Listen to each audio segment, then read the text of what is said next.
মুক্তির পর থেকেই বক্স অফিসে ঝড় তুলছে দক্ষিণী সুপারস্টার রামচরণ অভিনীত প্যান ইন্ডিয়া ছবি পেড্ডি। তবে বাণিজ্যিক সাফল্যের পাশাপাশি ছবিটি এখন আলোচনায় রয়েছে অন্য কারণে। জাহ্নবী কাপুর অভিনীত চরিত্রকে যেভাবে উপস্থাপন করা হয়েছে তা নিয়ে সামাজিক যোগাযোগ মাধ্যমে শুরু হয়েছে তীব্র বিতর্ক। অনেকের অভিযোগ, ছবিতে জাহ্নবীকে কেবল আই ক্যান্ডি বা দর্শকের দৃষ্টি আকর্ষণের উপাদান হিসেবে ব্যবহার করা হয়েছে।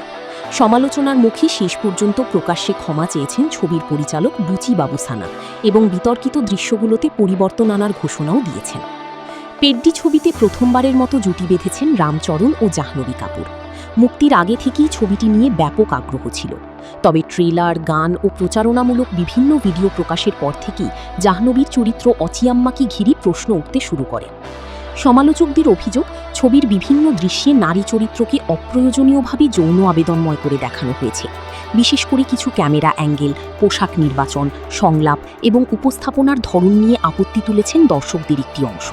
তাঁদের মতে ছবিতে নারীর প্রতি অনাকাঙ্ক্ষিত আচরণ ও সম্মতির মতো গুরুত্বপূর্ণ বিষয়কে যথেষ্ট সংবেদনশীলতার সঙ্গে দেখানো হয়নি।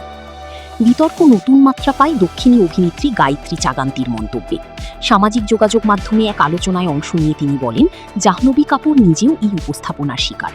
গায়ত্রীর ভাষায়, সত্যি বলতে জাহ্নবীকে খুব কম ক্ষেত্রেই তার অভিনয়ের জন্য নেওয়া হয়, বরং তার শারীরিক আবেদনই অনেক সময় চরিত্রের প্রধান পরিচয় হয়ে দাঁড়ায়। তিনি আরও বলেন, চরিত্রের প্রয়োজন হলে গ্ল্যামার দেখানোতে আপত্তি নেই, কিন্তু প্রায় প্রতিটি চরিত্রেই তাকে এমনভাবে উপস্থাপন করা হয় যেন তার শরীরই সবচেয়ে গুরুত্বপূর্ণ বিষয়। গায়ত্রী আরও লিখেছেন, কেরালার গ্রামীণ প্রেক্ষাপটে নির্মিত দৃশ্যের মধ্যেও হঠাৎ করে বাগদান অনুষ্ঠানের গানে জাহ্নবীকে অত্যন্ত আকর্ষণীয় সাজে দেখানো হয়েছে। আমি আরও অনেক উদাহরণ দিতে পারি, তবে আশা করি আপনারা বিষয়টি বুঝতে পারছেন। গায়ত্রীর এই মন্তব্য দ্রুত ভাইরাল হয়ে যায়। অনেকেই তার বক্তব্যের সঙ্গে একমত হয়ে মূলধারার সিনেমায় নায়িকাদের উপস্থাপনের ধরন নিয়ে প্রশ্ন তোলেন। আবার অনেকে মনে করেন এক্ষেত্রে দায় মূলত নির্মাতাদের, অভিনেত্রীর নয়।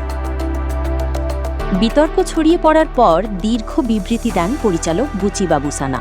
তিনি লেখেন, একজন চলচ্চিত্র নির্মাতা হিসেবে আমি বিশ্বাস করি সিনেমার কাজ হলো মানুষকে বিনোদন দেওয়া, অনুপ্রাণিত করা এবং দর্শকের সঙ্গে সংযোগ তৈরি করা। কোনোভাবেই এমন কিছু করা উচিত নয় যা কাউকে অস্বস্তিতে ফেলে বা অসম্মানিত বোধ করায়। দর্শকদের প্রতিক্রিয়া গুরুত্বের সঙ্গে নেওয়া হয়েছে উল্লেখ করে তিনি বলেন, পর্দায় ও পর্দার বাইরে সবসময়ই নারীদের প্রতি আমার গভীর শ্রদ্ধা রয়েছে। কোনো নারী চরিত্রকে পণ্য হিসেবে উপস্থাপন করা বা অসম্মান করা কখনোই আমাদের উদ্দেশ্য ছিল না। যদি ছবির কোনো অংশ সেরকম অনুভূতি তৈরি করে থাকে, তাহলে আমরা সেই উদ্বেগকে সম্মান করি এবং আন্তরিকভাবে দুঃখ প্রকাশ করছি। যাকে ঘিরে এত আলোচনা, সেই জাহ্নবী কাপুর এখন পর্যন্ত এই বিষয়ে প্রকাশ্যে কোনো মন্তব্য করেননি। ফলে বিতর্কের মধ্যে তাঁর অবস্থান কী তা এখনও স্পষ্ট নয়।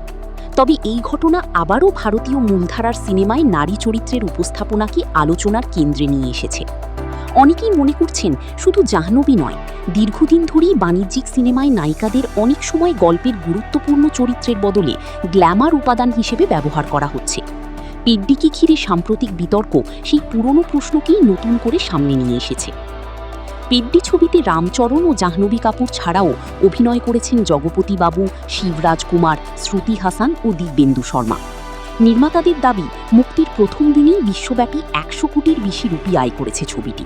তবে বক্স অফিসে সাফল্যের পাশাপাশি নারী চরিত্রের উপস্থাপনাকে ঘিরে চলমান বিতর্কও এখন ছবিটির অন্যতম আলোচ্য বিষয় হয়ে উঠেছে।